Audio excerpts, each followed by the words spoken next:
하나님 말씀 마태복음 16장 13절에서 20절까지 말씀입니다. 같이 읽도록 하겠습니다. 예수께서 빌립보 가이사랴 지방에 이르러 제자들에게 물어 이르시되 사람들이 인자를 누구라 하느냐? 이르되 더러는 세례 요한, 더러는 엘리야, 어떤 이는 예레미야나 선지자 중에 하나라 하나이다. 이르시되 너희는 나를 누구라 하느냐? 시몬 베드로가 대답하여 이르되 주는 그리스도시요 살아계신 하나님의 아들이시니이다. 예수께서 대답하여 이르시되 바요나 시몬아 네가 복이 있도다. 이를 내게 알게 한 이는 혈육이 아니요 하늘에 계신 내 아버지시니라. 또 내가 내게 이르노니 너는 베드로라. 내가 이 반석 위에 내 교회를 세우리니 음부의 군세가 이기지 못하리라. 내가 천국 열쇠를 내게 주리니 네가 땅에서 무엇이든지 매면 하늘에서도 매일 것이요 네가 땅에서 무엇이든지 풀면 하늘에서도 풀리리라 하시고, 이에 제자들에게 경고하사 자기가 그리스도인 것을 아무에게도 이르지 말라 하시니라. 아멘. 오늘이 설날일입니다. 아십니까? 또 한국 떠나오신 너무 오래돼가지고 설날인지 아닌지 별로 아무 생각 없이 살아가는 경우들이 많지 않나 하는 생각이 들어집니다. 그래도 설날이니까 새해 복 많이 받으시길 바랍니다. 여러분 가정에도 잘 되시길 바라고, 또 건강도 잘 유지하시고 특별히 가정에 화목함과 평강이 있길 바라고, 또 기도하는 기도 제목들이 잘 이루어지는 그런 은혜가 있기를 간절히 바랍니다. 혹여라도 생각지도 않은 어려움을 만난다 할지라도 변함없이로 함께 계시고 우리를 인도하시고 합력해서 결국은 선을 만드실 하나님에 대한 믿음을 꼭 붙잡고 어려움이 와도 기도하며 또 서로 격려하고 함께 위로함으로 이 한 해도 참 복된 한 해가 되어지는 그런 은혜가 있기를 간절히 바랍니다. 여러분, 교회 그러면 가장 먼저 뭐가 떠오릅니까? 제가 어린 시절 가만 생각해 보니까 교회 그러면 그 예배당 붉은 벽돌로 지어 있고 돌담으로 만들어져 있고 뾰족한 종탑에 십자가 서 있는 교회 그러면 그 건물이 먼저 생각이 났습니다. 그리고 생각해 보니까 교회는 거룩한 곳이기 때문에 함부로 들어가면 안 되고 아무나 함부로 가면 안 된다, 이런 말을 참 많이 들었습니다. 강대상 위에 혹시라도 올라가면 되게 혼났습니다. 그리고 신발 반드시 벗고 올라가야 되죠. 요즘 우리가 막 신발 신고 다 아무데나 올라가고 하지만 그때는 신발 신고 올라가면 정말 박살났습니다. 더군다나 심지어는 그 교회 안에 모든 기물이 거룩하다 그래가지고 강대상 청소는 아무나 못했습니다. 그죠? 교회 장로님이나 막 권사님이나 아주 이런 분들만 아주 깨끗이 걸레 빨아가지고 가서 막 계속 손 닦으면서 종도 닦고 막 강단도 닦고 그러면서 애지중지하던 그런 모습이 기억이 납니다. 그만큼 교회를 사랑한 마음이겠죠. 그러나 우리가 어찌 생각하면 교회라는 것이 건물이다 이렇게 말하기는 어렵습니다. 물론 교회가 건물이라는 것이 소중하죠. 예배드릴 모인 장소이기 때문에 소중합니다. 성경을 봐도 하나님께서 성전을 굉장히 중요시 여겼던 것을 우리가 보게 되었습니다. 옛날에는 성전 있기 전에는 성막이라는 게 있었죠. 성막을 지었습니다. 이스라엘 백성이 광야 40년 동안 사용할 때에 하나님께서 친히 딱 설계를 하신 다음에 이렇게 지어라 하고는 설계도를 지어서 그대로 광야에서 성막을 짓게 하셨습니다. 그 성막이 그림 보이십니까? 그림 한번 보여주시죠.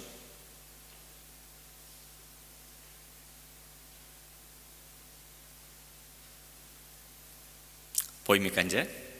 네. 성막이 있습니다. 성막이 이스라엘 백성이 텐트를 치고 살 때는 항상 센터에 있다 그랬죠. 왜냐하면 하나님이 여기 계신다, 너희 가운데 계신다, 잊어버리지 말라는 겁니다. 하나님은 보이지 않는 분인데 우리 가운데 계셔 어떻게 압니까? 이런 생각들, 믿음 약한 성도들이 그렇게 생각하기 때문에 하나님께서 성막을 딱 만든 다음에 거기에 낮에는 구름 기둥으로 밤에는 불 기둥을 세워서 하나님이 너희 가운데 있으니까 어디를 가든지 염려하지 말고 이 하나님께 와서 예배하고 죄를 지었더라도 와서 하나님께 용서를 구하고 하나님 중심의 삶을 살라고 하나님께서 말씀해 주시고 또 직접 보여준 게 성막이죠.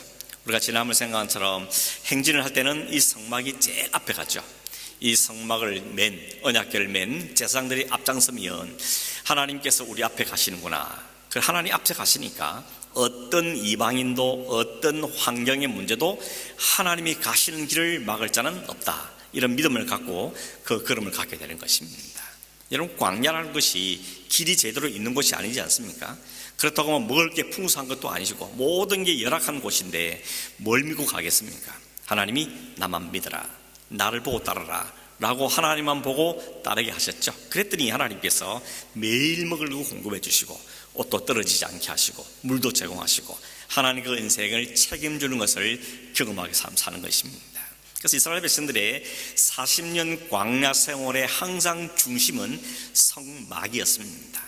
그 성막 텐트가 중요한 것이 아니고 여기 하나님 계신다, 하나님 중심으로 살자, 하나님 우리 앞서 가신다, 이런 믿음을 갖고 살게 했던 것이 성막이 가지는 중요한 의미였습니다. 그러다가 이제 가나안 땅에 들어가서 정착하게 살면서 더 이상 이동식 텐트로 된 성막은 필요 없어지고 이제 건물로 지어진 성전이 지어지게 되죠. 그 첫 번째 성전이 바로 솔로몬 성전입니다. 그림을 보시면 솔로몬 성전은 그 당시에 굉장히 화려하게 지었습니다. 그래 보니까 아침에 동쪽 해가 쫙 뜨면 그 해가 비치면 그 성전이 반짝반짝 빛나는데 화려하고 영광스럽게 그쳐졌다는 것입니다. 또 높은 곳에 지어졌기 때문에 사람들이 어디서 봐도 성전이 다 보이는 겁니다. 그러면 아침마다 하나님께 예배하고 기도하고 그 성전을 향하여서 하나님께 찬양하고 이런 삶을 살게 했다는 것입니다. 옛날에 이런 시골에 보면 한국에서도 기차를 타고 여행을 하다 보면 제일 먼저 눈에 띄는 게 뭐였습니까? 종탑, 그죠? 종탑이 딱 보여 교회가 눈에 띕니다. 그랬더니 그러더라고요. 뭐 눈에는 뭐밖에 안 보인다고. 그러면서 근데 교회가 먼저 보인다고 그런 이야기 하는데, 이 모든 사람들은 교회를 쳐다보면서 이 성전을 쳐다보면서 살게 하신 것입니다. 열왕기상 8장에 보면 성전이 완성됐을 때 솔로몬이 뭐라 기도하는가 하면, 하나님, 이 온 백성들이 이 성전에 와서 하나님께 예배하거나 혹은 성전이 있는 것을 쳐다보면서 기도하는 모든 기도를 꼭 들어주십시오. 혹시 먹을 게 없어서 힘들거나 혹은 질병이나 병충이 생기다든지 그럴 때도 하나님께 기도하면 하나님 문제를 해결해 주시고, 전쟁이 벌어졌을 때도 성전에서 하나님께 기도하면 하나님이 그 기도를 들어서 승리하게 해주시고, 심지어는 우리가 멸망해서 포로로 잡혀가는 일이 생기면 거기서라도 성전이 있는 곳을 향하여서 기도하면 하나님 그 기도도 꼭 들어주십시오. 그렇게 이 솔로몬이 기도한 것입니다. 실제로 아주 우리가 잘 아는 다니엘 같은 사람은 포로가 있으면서도 하루에 3번씩 예루살렘 성전이 있는 곳 창문을 열어놓고 하루에 3번씩 꼭꼭 기도하죠. 하나님, 이 백성을 불쌍히 해주시고 이 땅에 다시 돌아가는 해방의 은혜를 달라고 하나님께 간절히 기도했던 것입니다.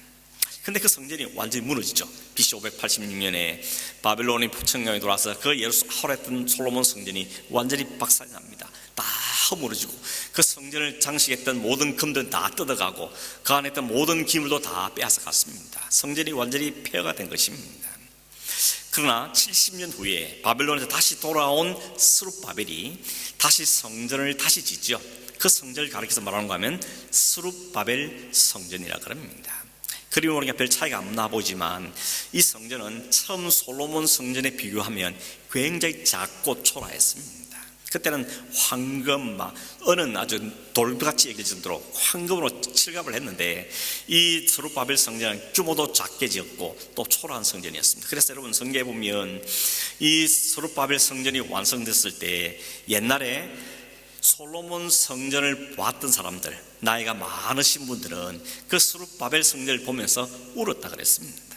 그때 솔로몬 성전 너무 영광스러워 화려했는데 이제 만들어온 이 스룹바벨 성전은 너무 초라하니까 너무 가슴이 찢어서 안타까워서 울었다고 이야기하는 것입니다.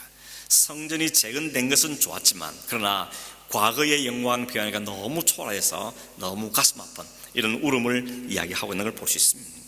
이 성전도 나중에 허물어집니다. 세 번째 지어진 성전이 뭔 성전이냐면 헤롯 성전이죠. 헤롯이 성전을 지은 겁니다. 예수님 당시에 지은 성전이 헤롯 성전이죠. 헤롯은 아시는 것처럼 하나님을 믿는 사람이 아닙니다. 오히려 나중에 예수를 죽이려 하고 핍박했던 사람이 바로 헤롯입니다. 그런데 헤롯이 왜 성전을 지었을까요? 이유는 유대인들한테 좋은 마음을 얻기 위해서. 내가 이 유대인을 다스리는 왕인데 이 사람들이 좀 점수를 딸리면 어떻게 할까? 곰곰이 생각해 보니까 유대인들은 자기들이 믿는 하나님에 대한 신앙이 심하기 때문에 이 사람들을 위해서 성전을 지어주면 나한테 협조를 잘 하지 않겠느냐, 이런 마음으로 성전을 짓겠는데 46년 동안 걸려 성전을 지었다 그랬죠. 그러니 그 헤롯 성전이 얼마나 크게 지은지 짐작이 되는 것입니다. 그런데 예수 요한복음 2장 19절에 보시면 예수님께서 이 성전 앞에서 이상한 말씀을 하십니다. 이 성전을 헐어버려라, 내가 사흘 만에 다시 일으키겠다 라고 말씀하십니다. 사람들이 이상히 여길 때 그 이유를 이어서 말씀하시기를, 유대인들이 이르되 이 성전은 46년 동안에 지었거늘 네가 사흘 동안에 일으키겠느냐 하더라. 그러나 예수는 성전된 자기 육체를 가리켜 말씀하신 것이라 라고 말씀하고 있습니다. 여러분 여기 보시면 예수님은 지금 뭘 말한다고요? 성전된 자기 육체를 가리켜서 헐어버리라, 내가 사흘 만에 다시 일으키겠다고 말씀합니다. 뭐가 딱 연상이 됩니까? 예수님이 십자가에서 죽으시면 사흘 만에 다시 부활하실 것을 주님은 말씀하신 겁니다. 그런데 왜 자기를 성전이라 그럽니까? 성전의 개념이 뭐였습니까? 하나님이 계시는 곳, 하나님을 만날 수 있는 곳, 하나님을 예배할 수 있는 곳이 성전이 개념이라면 이미 하나님께서, 하나님 자체신 예수님께서 이 땅에 오셨던 겁니다. 그러니 그 예수님 자체가 성전인 말은 틀린 말이 아닌 것입니다. 사실은 구약에 있었던 많은 성막이나 성전들은 눈에 보이지 않는 하나님이 때문에 눈에 보일 수 있는 형상으로 하나님 우리가 계신다는 것을 알려주기 위해서 지은 것이 성막이고 성전의 이유였는데, 이제 그 보이지 않는 하나님이 실제 우리의 보이는 눈으로 오시기 때문에 이제 그분이 우리의 성전 되신 분이고 참 성전이시기 때문에 건물된 성전은 사실은 큰 의미가 없다는 것입니다. 물론 사람들이 모여서 예배하는 장소로서의 의미는 있지만 그 성전에 하나님이 계신다, 하나님 여기만 계신다, 하나님 만나면 여기 와야 된다, 그런 개념에서는 이제는 벗어나야 된 것입니다. 친히 예수님이, 성전인 예수님께서 그들을 만나주시고 그들에게 말씀하시고 그들을 치유하시고 그들에게 구원의 은혜를 베풀어 주시기 때문인 것입니다. 근데 사도 바울은 나중에 고린도 3장 16절에 보면 고린도 교회를 향해서 편지를 쓰면서 이렇게 말합니다. 너희는 너희가 하나님의 성전인 것과 하나님의 성령이 너희 안에 계시는 것을 알지 못하느냐. 그러니까 바울이 고린도교회 성도들한테 너희가 성전이다, 너희 안에 성령이 거하신다고 말합니다. 성령 하나님이 거하시는 곳이 성전이기 때문에 성령이 너희 안에 거함으로 너희가 곧 성전이라고 말씀하는 것입니다. 광야시대는 성막, 그리고 가나안 땅에 들어가서는 성전, 예수님 시대는 예수님, 오늘 이 시대는 성령이 거하시는 성도, 교회, 우리가 바로 성전이라고 말씀하고 있는 것입니다. 여러분 이 개념을 잘 정리하실 바랍니다. 이제 하나님이 어디 계시냐? 처음 성막도 계시는 어디 계셨습니까? 가장 원천으로 돌아가면 어딘가 하면 에덴 동산이죠. 에덴 동산에 하나님이 모든 걸 만드시고 인간을 창조하시고 거기에 하나님이 함께 계시기 때문에 어떤 의미에서 에덴 동산이 이 성전의 첫 출발점이라고 말할 수 있습니다. 마지막은 어딜까요? 천국이겠죠. 하나님과 하나님 백성들이 함께 모여 살게 되는 곳, 그 하나님 나라 천국이 완성된 성전이요 교회고 하나님의 나라는 것입니다. 이 개념을 우리에게 말씀하고 있는 것이죠. 그래서 여러분 고린도후서 5장 1절에 보시면 이렇게 말씀합니다. 만일 땅에 있는 우리의 장막집이 무너지면 하나님께서 지으신 집 곧 손으로 지은 것이 아니요 하늘에 있는 영원한 집이 우리에게 있는 줄 아느니라. 땅에 있는 우리의 장막집, 우리의 육체나 우리 건물이나 교회 건물, 이 모든 것은 이제 다 무너질 날 온다는 겁니다. 그럼 그때는 하나님께서 지으신 손으로 짓지 않은 영원한 하나님의 나라, 그 하늘에 있는 영원한 나라가 우리의 영원한 집이 될 것이라고 우리에게 말씀하고 있는 것입니다. 그 길로 우리를 인도해 가시는 것이 하나님의 계획입니다. 하나님의 프로젝트는 우리를 세상에서 건져내서 우리를 하나님 나라에 들어가게 하는 것, 이것이 하나님이 하시는 일이라는 것입니다. 그래서 교회를 헬라어로는 에클레시라 그러죠. 에클레시아. 에클레시아의 말은 뭡니까? 밖으로 불러냈다는 것입니다. 하나님을 알지 못하는 세상에서, 하나님을 거부하는 세상 속에서, 하나님을 부정하는 세상 속에서 하나님 선택한 하나님의 백성들을 집어서 불러낸 곳, 그렇게 모인 사람이 교회라는 것입니다. 그게 하나님의 집이고 하나님의 완성된 나라라는 것입니다. 그 사람들이 모여서 예배드리는 그 장소를 우리는 뭐라 그러죠?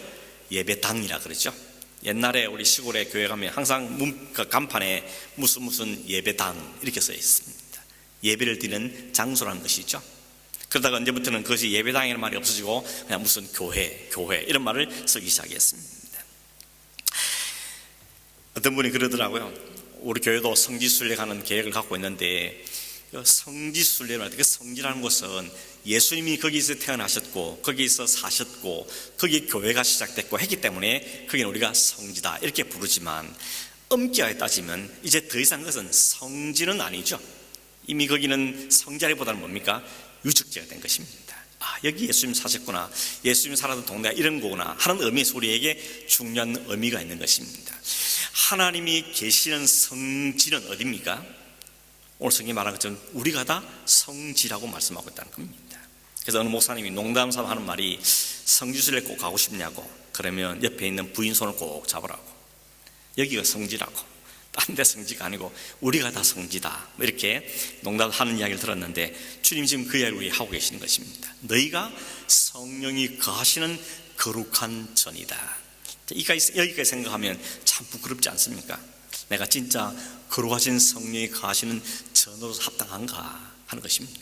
건물은 깨끗하게 지어놓을 수 있지만 이 육체, 우리 성령이 거하신 전이 깨끗하게 잘 관리되고 있는 것인가? 혹 주님이 보시고는 어떻게 강도의 속을 만들어냈냐, 그러면서 막 채찍으로 휘두른 것처럼 오늘 우리의 심령, 우리 마음을 방문하시면 주님께서 혹 채찍을 드시지는 않을까, 이런 두려운 마음, 염려하는 마음도 생기게 되는 것입니다. 바울은 교회를 향하여서 고린도서 1장 2절에 보면 이렇게 말합니다. 고린도에 있는 하나님의 교회, 곧 그리스도 예수 안에서 거룩하여지고 성도라 부르심을 받은 자들과 또 각처에서 우리의 주, 곧 그들과 우리의 주 되신 예수 그리스도 이름을 부르는 모든 자들에게. 좀 길지만 여러분, 교회를 가르쳐 말하는 거 하면 예수 그리스도 안에서 거룩하여진 사람들, 이 교회라는 겁니다. 그리고 예수 그리스도 이름을 부르는 모든 자들이 교회라고 사도 바울은 편지를 쓰면서 말하고 있는 겁니다. 그래서 이런 바울이 쓴 편지를 보면 교회라는 말과 성도라는 말을 섞어서 씁니다. 어떤 데는 교회라 그랬다가 어떤 데는 성도라 그랬다가 이렇게 표현하고 있는 것입니다. 예를 들어서 갈라디아에 있는 교회에게 편지하노니 이렇게 하기도 하고, 빌립보에 있는 성도들에게 이 편지를 쓴다, 혹은 에베소에 있는 성도들에게 내가 기도한다, 이렇게 교회란 말을 성도란 말과 같이 섞고 있다는 것입니다. 그게 왜 그렇습니까? 교회가 곧 성도라는 것입니다. 하나님의 전이, 하나님이 거하시고 하나님 영이 거하시는 것이 교회인데, 그 교회가 바로 여러분의 모임이 바로 교회다. 바울은 그 개념을 분명하게 이야기하고 있는 것입니다. 만약 여전히 여러분 건물이 교회라면, 교회가 건물이라 그러면 하나님이 교회를 거룩하겠다 그럴 때 건물을 거룩한 거겠습니까? 건물을 그렇게 한 게 아니고 우리를, 성도를 거룩하겠다고 우리는 말씀하고 있는 것입니다. 어떻게 거룩하게 됐습니까? 그 이유는 딱 하나죠. 우리가 거룩하신 예수님 안에 들어갔기 때문에. 다시 말하면 거룩하신 주님의 보혈이 우리를 다 덮으셔서 우리의 모든 허물과 죄를 다 감추시고 주님만이 눈이 내려서 모두 하얗게 만들어버린 것처럼 주님의 은혜가 우리를 덮으심으로 우리가 그 안에 연합되어져서 이제는 주님의 거룩한 백성이라는 신분을 갖게 되었다는 것입니다. 참 성리신 예수님이 우리를 그 성전으로 부르셔서 우리도 함께 주님과 성전되게 하셨다는 것입니다. 거기에 필요한 것은 주님의 보혈이었습니다. 주님께 십자가에 죽으시면서 지상에 남겨놓은 가장 소중한 것이 바로 교회라고 말씀하고 있는 것입니다. 바울은 그걸 알았기 때문에 우리는 더 이상 하나에 떨어진 지체들이 아니고 그리스도를 머리로 하는 그리스도의 몸이라고 말씀합니다. 그래서 교회는 그리스도의 몸이란 표현을 사용하는 것입니다. 몸은 모든 지체가 다 소중한 것입니다. 갈라디아서 2장 20절에 보면 이런 말씀이 있죠. 우리가 잘 아는 내가 그리스도와 함께 십자가에 못 박혔나니 그런데 이제는 내가 산 것이 아니고 내 안에 그리스도께서 사신 것이다. 그리스도가 내 안에 사시기 때문에, 그 이유 때문에 우리가 거룩한 성전이 되었다고 성경 우리에게 말씀하고 있는 것입니다. 근데 문제는 뭡니까? 우리가 성전됨에도 불구하고 여전히 우리 안에 잘못된 생각, 더러운 생각, 이런 습관들이 여전히 남아있죠. 그래서 우리는 뭐 해야 됩니까? 날마다 성전을 깨끗게 관리해야 될 것입니다. 말씀과 기도로 씻음을 받고 날마다 정결함을 유지하는 것이 바로 우리가 날마다 해야 될 태도인 것입니다. 사도행전 20장 28절에 보면 에베소 교회 장로들과 작별하면서 하나님의 피로 사신 교회라는 표현을 쓰는 걸 볼 수 있습니다. 하나님의 피로 너희가 사신받은 하나님의 거룩한 존재라고 우리에게 말씀하고 있는 것입니다. 바울은 교회를 그냥 교회라고 하지 않고 주가 그리스도시고 살아계신 하나님의 아들이신 그 안에 있는 자들이라고 분명하게 말씀하고 있는 것입니다. 오늘 본문에도 같은 이야기가 나옵니다. 예수님께서 제자들과 함께 가이사랴 빌립보를 방문하셨는데 그때 제자들이 묻지요. 사람들이 나를 누구라 하더냐 라고 묻습니다. 사람들이 나를 누구라 하느냐? 그랬더니 어떤 사람은 세례 요한입니다. 어떤 사람은 예레미야입니다. 어떤 사람은 엘리야입니다. 혹은 어떤 사람은 선지자 중에 한 사람입니다 라고 대답을 합니다. 이게 이야기한다고 대답했더니 예수님께 바로 이어서 한 말이 뭐였습니까? 너희는 나를 누구라 하느냐 라고 묻습니다. 이 말씀 오늘 우리에게 동일하게 묻는 말씀입니다. 너는 도대체 나를 누구라고 생각하느냐? 이 질문 앞에 우리는 정직하게 분명하게 대답을 있어야 됩니다. 여러분 어떻습니까? 여러분은 예수님을 누구라고 생각하십니까? 다른 사람들의 고백 말고 내 고백을 받기 원하십니다. 너는 도대체 나를 누구라고 고백하냐는 것입니다. 여러분 다른 사람 따라서 찬송도 할 수 있고 다른 사람 따라 기도도 하고 다른 사람들 교회도 가고 하지만 주님이 정말로 원하시는 것은 다른 사람들 말고 너는 도대체 나를 누구라고 생각하느냐? 너는 지금 나를 누구라고 믿고 누구라고 고백하고 누구라고 섬기며 누구라고 생각하느냐고 우리의 오늘 묻고 계시는 것입니다. 여러분 처음에는 다른 사람 따라 교회도 가고 다른 사람 따라 찬송도 하고 다른 사람 따라 성경도 읽고 하긴 하지만 그냥 계속해서 그 자리에 머물 수는 없는 것입니다. 처음에 그렇게 출발되지만 여전히 남 따라 교회 간다면 그건 좀 문제가 있지 않겠습니까? 주님은 우리에게 분명한 고백을 원하십니다. 너는 도대체 나를 누구라고 믿느냐? 네 고백은 뭐냐? 라고 묻고 계시는 것이죠. 우리가 마음으로 믿지만 입으로 시인하라는 말씀이 있죠. 로마 10장 9절 90절에 보면 네가 만일 내 입으로 예수를 주로 시인하며 또 하나님께서 그를 죽은 자 가운데 살린 것을 내 마음에 믿으면 구원을 받으리라. 사람이 마음으로 믿어 의에 이르고 입으로 시인하여 구원에 이른다고 말씀합니다. 여러분 우리가 믿는 것, 그 믿음이 온전한 입의 고백으로 나오는 것, 이것이 얼마나 소중한지 모르는 것입니다. 그래서 옛날에 청교도 신앙인들은 누군가가 나가 세례받기 원합니다 그러면 그 사람을 앞에 불러다가 자기 신앙 고백 간증을 하게 한다는 겁니다.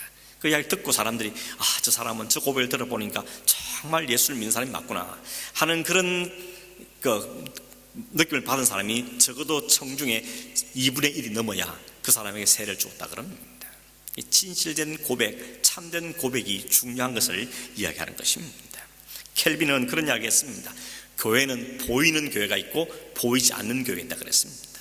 보이는 교회라는 것은 오늘 우리가 이런 교회를 말하는 것이죠. 그러나 보이지 않는 교회라는 것은 이런 건물이나 꼭 모인 몸에 관계없이 예수 그리스도를 구주로 온전히 고백하는 사람, 그 사람이 들이 모인 곳이 보이지 않는 교회라는 겁니다.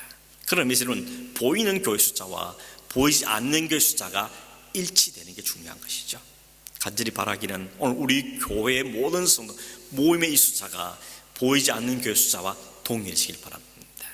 그 기도를 계속해서 할 수밖에 없는 것입니다. 예수님께서 너희는 나를 누구냐 물으니까 베드로가 댕장나서 말하죠. 뭐라 그랬습니까? 주는 그리스도시요 살아계신 하나님의 아들이십니다. 이런 고백을 했습니다. 이 고백이 엄청 중요한 고백이고 놀라운 고백입니다.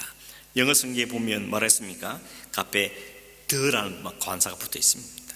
그냥 그리스도가 아니고 더 그리스도라는 것입니다. 여러분 그리스도란 말이 메시아란 말이죠. 메시아란 말이 기름 부음 받은 사람입니다. 구약에는 기름 붓는 사람들이 왕도 기름 부음 받고 제사장도 기름 부음 받고 선자도 기름을 받았습니다. 근데 더라고 붙이는 오직 유일한 그리스도, 오직 유일하게 기름을 받고 유일하게 메시아된 오직 한 번밖에 없는 하나님의 아들은 예수님밖에 없다는 사실을 이 베드로가 고백을 한 겁니다. 예수님이 깜짝 놀란 겁니다. 그래서 칭찬하는 겁니다. 야, 너 어떻게 그런 고백을 할 수 있냐? 참 잘했다. 그러면서 칭찬하기를 이렇게 말하죠. 바요나 시몬아, 네가 복되도다. 이를 네게 알게 한 이는 혈육이 아니요 하늘에 계신 내 아버지시라고 말씀합니다. 이 바요나 시몬이라는 말은 바라는 게 아들이라는 뜻이거든요. 요나의 아들이란 말입니다. 요나라고 되어 있지만 요한복음에는 요한이라고 되어 있죠. 요한의 아들 시몬이라는 뜻입니다. 사실 이때 예수님이 베드로 이름을 이미 바꿔주셨습니다. 네가 시몬이지만 앞으로 내가 베드로라 부르겠다. 그래서 그 이후로는 계속 베드로라고 불러왔습니다. 근데 이 고백을 하니까 예수님이 베드로라고 말하지 않고 시몬의 아들아, 요한의 아들 시몬아라고 말합니다. 여러분, 베드로란 뜻이 반석이란 뜻이죠. 이 시몬이란 뜻은 작은 조약돌이라는 뜻이라고 합니다. 작은 조약들 같은 인생을 하나님께서 그를 베드로 같은 인생으로 바꾸겠다는 것이 하나님이 이름을 바꾸신 중요한 의미였습니다. 근데 이 위대한 고백을 했는데 역시 너는 베드로다, 역시 너는 반석이다 이래야 될 것 같은데 그러지 않고 너는 여전히 요한의 아들 시몬이다 라고 말씀하고 있다는 겁니다. 왜 그렇겠습니까? 그 뒤에 이렇게 말하죠. 이를 네게 알게 한 네가 혈육이 아니고 하나님이라는 것입니다. 너는 여전히 너의 모양과 너의 신분과 너의 모습은 여전히 작은 조약돌에 불과한 시몬이지만 하나님께서 너를 반석으로 삼기 위해서 네 안에 진실된 참된 고백을 하겠다는 것을 그에게 말씀하고 있는 것입니다.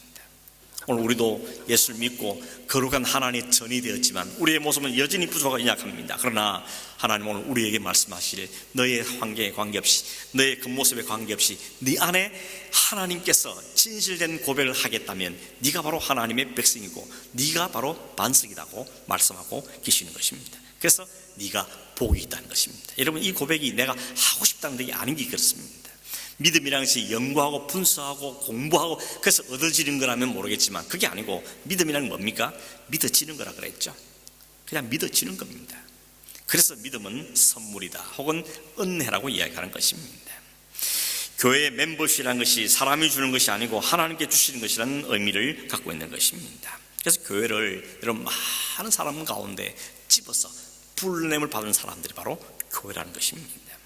베드로에게 너는 베드로다, 이 반석 위에 내 교회를 세우겠다고 주님이 말씀하십니다.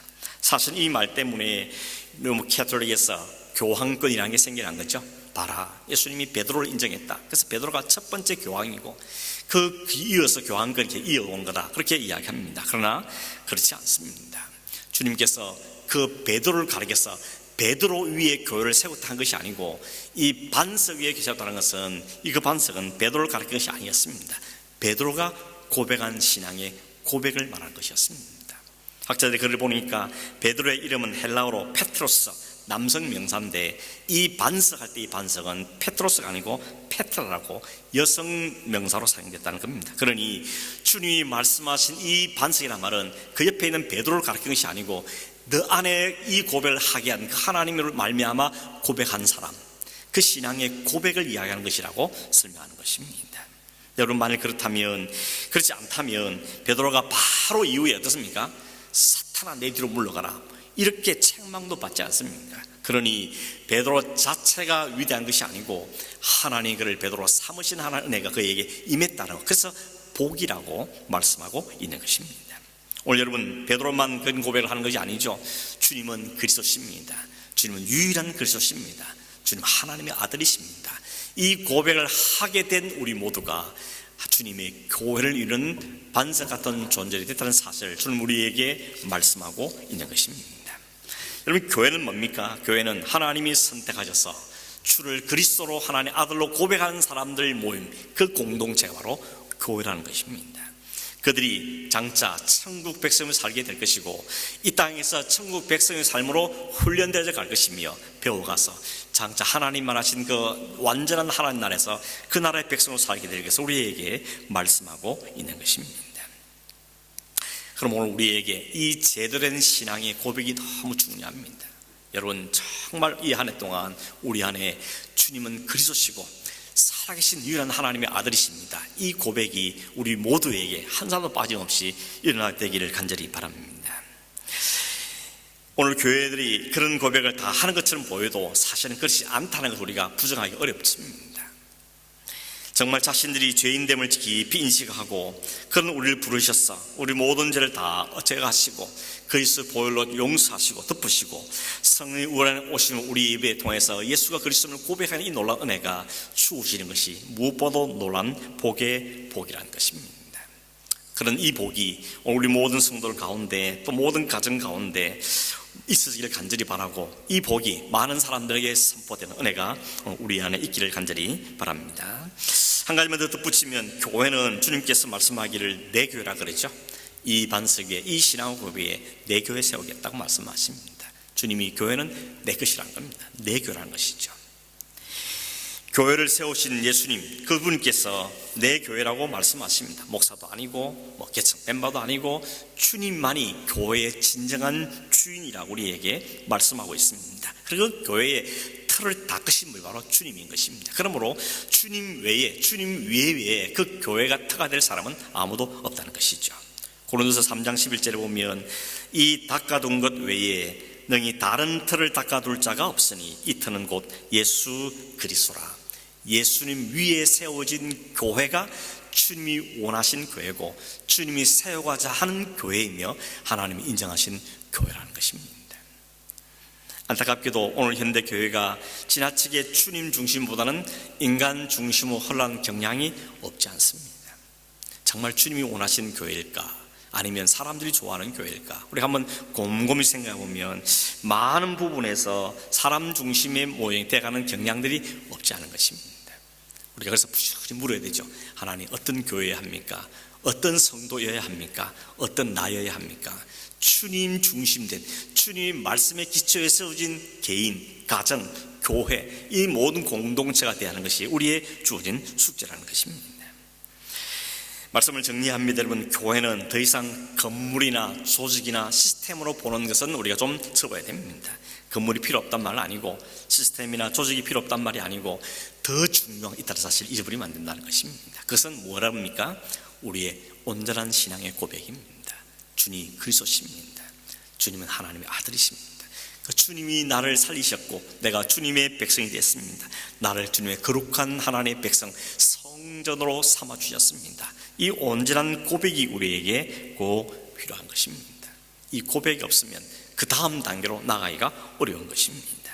그런 점에서 여러분 어떻게 여러분 교회가 맞습니까? 나는 그런 점에서 나는 교회입니다. 내가 교회입니다. 주님을 머리로 하는 교회가 맞습니다. 이런 고백이 오늘 우리에게 있어야 된다는 것입니다.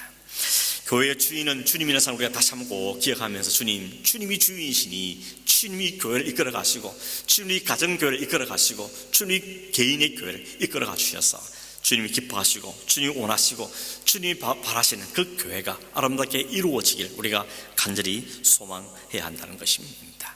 이 한 해 동안도 우리가 여러 가지 우리가 기도할 점은 많지만 가장 첫 번째는 우리 개인 한 사람 한 사람이 오직 예수 그리스도 나의 구주로 하사신 하나님으로 온전히 정확하게 고백할 수 있는 이 믿음의 고백이 우리 있기를 간절히 바라고 이 고백이 서로에게 뭉쳐져서 온전히 주님을 머리로 하는 하나의 공동체를 이루어지며 이 교회가 주님 앞에서 아름답게 성숙과 성장이 이루어져가며 아직도 예수 그리스도를 온전히 고백하지 못한 사람들이 와서 여기가 바로 교회구나, 이것이 교회구나, 이것이 하나님의 교회구나 깨달아 알고 함께 그대에 연합되어지는 역사들이 오늘 우리 한 해 안에 많이 이르러서 영적으로 양적으로 모든 분야에서 성숙과 성장과 부흥이나는 이 한 해 될 수 있기 위해서 우리 함께 기도하고 함께 애를 쓰며 주님 앞에 매어 달려가 기도하는 우리 모두가 되기를 간절히 바랍니다. 기도하겠습니다. 고마우신 하나님 아버지, 오늘 우리에게 참된 신앙의 고백을 원하시는데 하나님 이 시간 그 고백을 주님 앞에 올려드리기를 원합니다. 주님만이 유일하신 그리스도시고 유일하신 하나님의 아들이시며 우리의 참 구원자이시고 그 주님 때문에 우리가 살게 될 뿐만 아니라 영원한 하나님 나라를 약속받은 하나님의 교회 공동체 한 사람이 된 것을 하나님 진실로 감사함을 드립니다. 혹은 우리 주변에 아직도 그리스도 안에 오지 못한 사람들이 있습니까? 주님, 그들에게 그리스도를 증거하고 주님 안으로 초대하며 함께 하나님 공동체로 엮어지는 은혜가 우리 가운데 역사로 나도록 주님 이 하늘을 축복하시고 은혜를 베풀어 주시기를 원합니다. 그래서 하나님 우리의 믿음이 자라가고 우리 성도들이 살아가고 성숙되어 가며 하나님 교회가 더 확장되어가는 놀라운 은혜가 있도록 축복하시고 역사하시며 이 일을 위해서 우리가 함께 기도하고 헌신하며 주의 역사를 기대하고 소망하며 나가는 우리가 되도록 은혜를 더하여 주셔서 이 안에 또 하나님께 감사가 충만하고 하나님을 찬송하고 영광을 돌리는 은혜가 있도록 주님 우리에게 복을 주시옵소서. 걸어가신 예수님의 이름으로 기도하옵나이다. 아멘.